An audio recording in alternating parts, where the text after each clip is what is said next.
but any politician that promises you that is actually an asset for most companies. It's one of the most important investment pools of all time, and that's why even going back to affirmative action, um, and it's already happening in some cases. But even with this ruling, we're going to see a lot more white citizens attend HBCUs at scale over the next 20 years as well. They have to keep that college student loan bubble afloat, because if not, if it bursts, it would be one of the biggest crashes in the history of the United States of America. So I know it was a great promise, it was a great campaign point, but no president will ever be able at scale to be will be allowed to forgive student loan. And I wish that it was. I think we have to have a completely different conversation around if college at this price is worth the investment, because college was not always this expensive. Going back to that investor cap table, if you will, like if you graduate from undergrad, what is the multiple that you're getting on the degree? A lot of times people will blame it on the student and say, hey, well, they're not picking the right major. I know business majors that are coming out in undergrad and they're $160,000 in debt.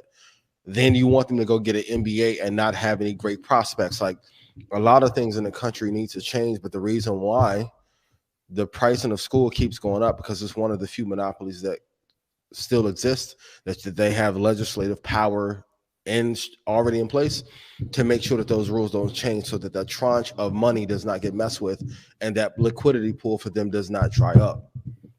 So what do you think the immediate economic impact is going to be? Right, October. Let's talk about it. Is that they have to start paying. That's what I said. That's why I want to go there. The facts of it. So the facts is like October, people are going to have to start paying for the first time since 2020. It was frozen. And we talked about that, and we talked about, payments are frozen, but if you do pay, it is going to go directly to your principal. Some people did take advantage of that. I know a lot of people were like, I'm not paying anything until I hear a decision. Well, we've heard a decision, and people are going to have to start paying. And people that are coming from out of an economic crisis like the pandemic was, you didn't factor in paying back student loan, right? And there's people who have graduated since that. There's been 2 graduating classes since that.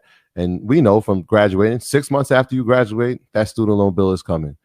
And a lot of people haven't factored that in into their income, their discretionary income. And so now what role does that play? Can people not invest?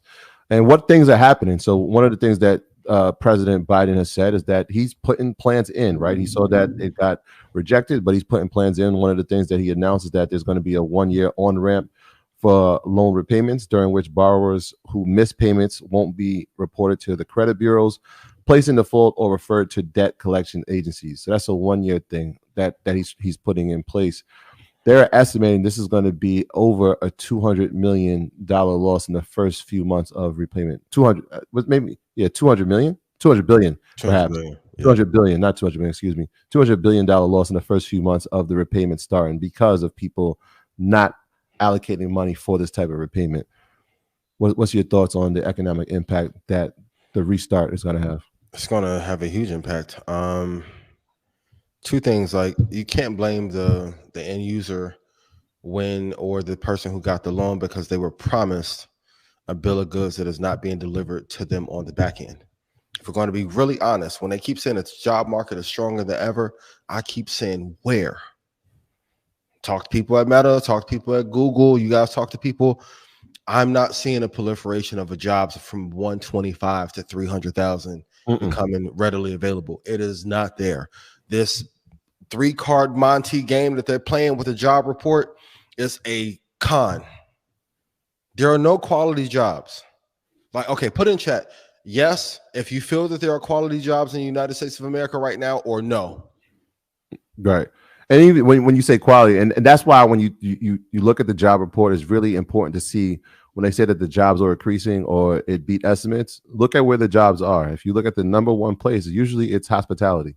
So when we're talking about, right? So when we're talking about careers that are paying 150 to 3, how many of those jobs are being created? Not many. Also, I mean, I talked about this earlier. The median 401k balance is $27,000. Credit card debt is at an all-time high amongst consumers of all races and all classes. Balances are being held longer than ever. it is showing that our economy is a lot softer or weaker. So why? And this is the main reason why they won't announce if we are in recession. Because if we actually say United States we're in a recession, everyone's going to say to hell with the payments, because they know from the last recession, if I'm in debt, what good does it do me to pay you $500, $700, $1,000 a month, and it's not going to make a dent in the actual principal. Right. The average car payment now is like $790. It's crazy. This is insane. If Yeah. this was a business model, everything about America right now as a business model would be broken and upside down. It would be like Lucid Motors or something like in 2020. Hertz. Like it is upside down and no one wants to say anything. Also, too, the timing of it, when this was being announced, it was during like an election period. So, of course, you can't say, well, no, you're going to have to pay your student loans. Like politicians are going to lie.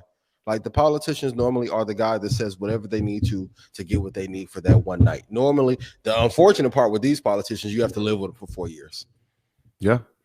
Well, I mean, he did, to his credit, to Joe Biden's credit. I'm a registered independent, by the way. So I don't have any allegiance to any political party.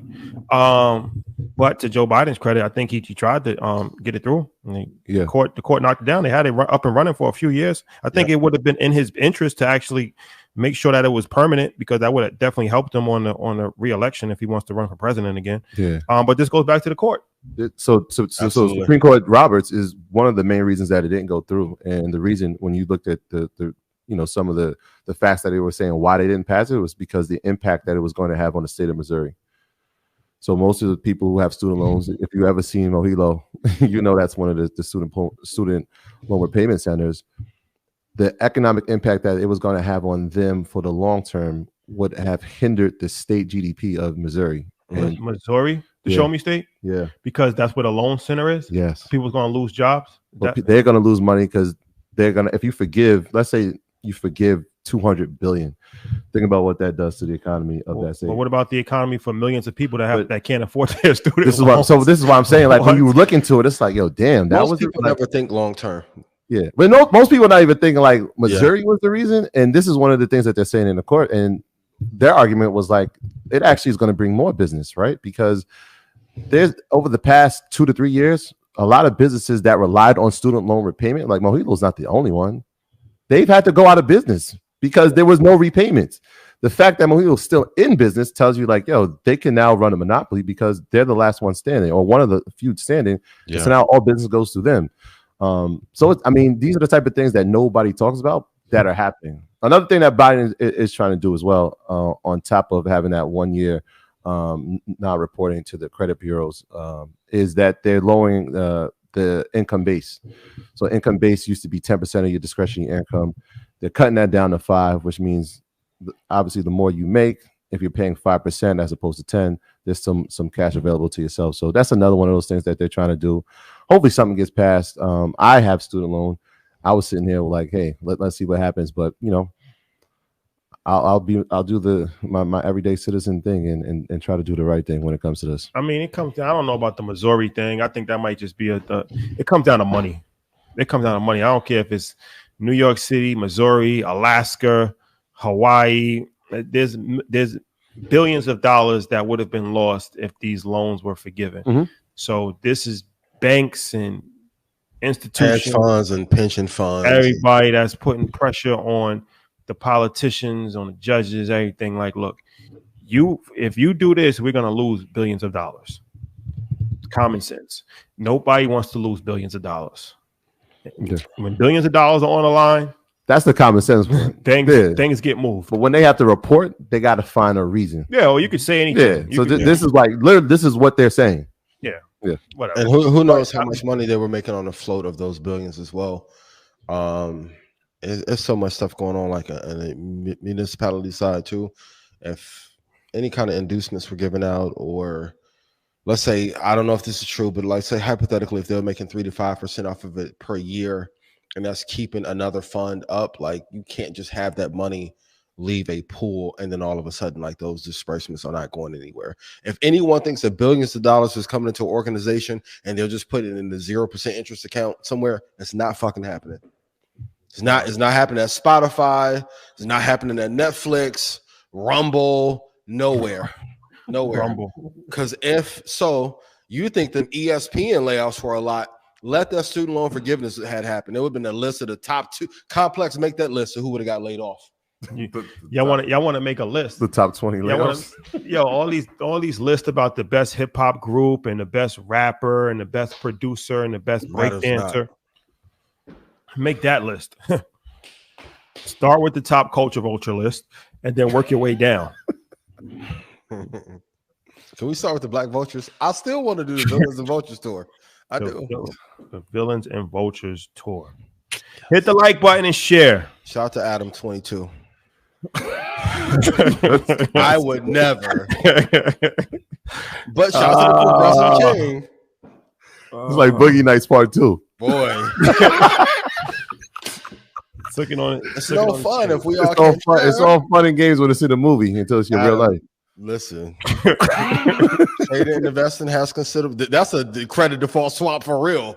That's a different kind of swap. The default swap of a lifetime. Anyway. Pay it forward. Better man than me. Boy. Wow.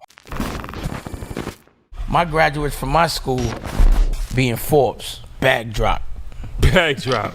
A mic drop. Bag drop. Bag drop.